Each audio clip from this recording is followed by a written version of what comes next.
In this video I will show you how to find this game without overspending and keeping your PC safe.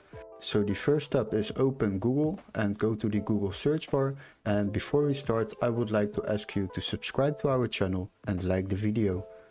Once you have done that, go to the search bar, and now we need to locate this game on Steam first before we can proceed to another website. So go to the Steam site and search for the game Sultan's game. Select it. After that, scroll a little bit down, and as you can see, currently this game is €22.05. But don't worry, we got a little workaround for that.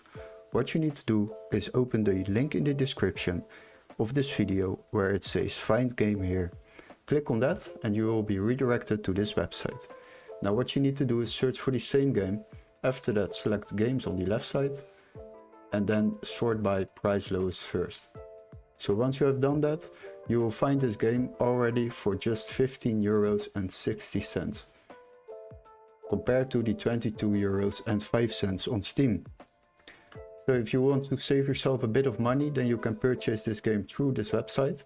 And as you can see, if you have downloaded it, you will receive an email confirmation with all the steps to follow, including a activation key or account to download this game through Steam. Once you have done that, then you are able to play this game, the Sultan's game. Hopefully this video was helpful. Don't forget to like and subscribe, and we would love to see you in our next tutorial. Cheers guys!